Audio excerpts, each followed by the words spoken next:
Leksimizden devam hürmetli vatandaşım. Amerika harbiy parxodlari yaqinida Janubiy dengizda Jungo yasab olgan orollarga yaqin suv yuziga kiradi mavzuliq xabar 10 ayning 25-kuni Amerika ovozining Xitoy tili programmasida e'lon qilindi. Xabar mundaq boshlandi. Reuters agentligi shanba, ya'ni 24-kuni mundaq ko'rsatdi. Amerika Qo'shma Shtatlari bir necha kun ichida harbiy parxod yoki harbiy aeroplan avatib, Janubiy dengizda talash tartish bo'lib atgan Roylar va Jungo yasab olgan orollarga yaqin 12 dengiz mili doirasiga ishkirlab kirildi. Ya doirasiga ishkirlab kirishni planladi.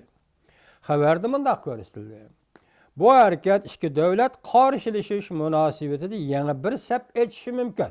İki devlet degende Jungo ile Amerika Qo'shma Shtatlarining qarshilashish munosabatida yangi bir sap etishi mumkin.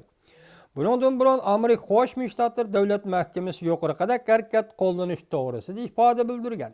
Lekin konkret vaqt qachon bu to'g'rida hech narsa demagan edi. Xabarda mundaq ko'rsatildi.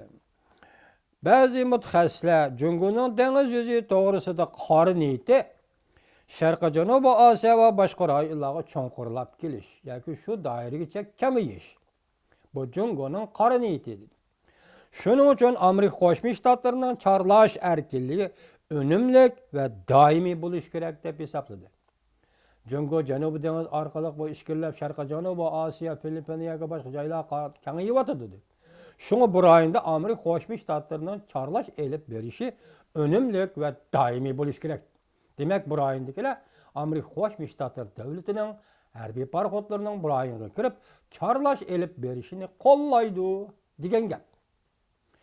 Jungo dengiz armiyasi balki qamal qilish yoki Amerika harbiy parxodlarini qo'rishib olish shaklda Amerika dengiz armiyasining harakatini cheklashi mumkin.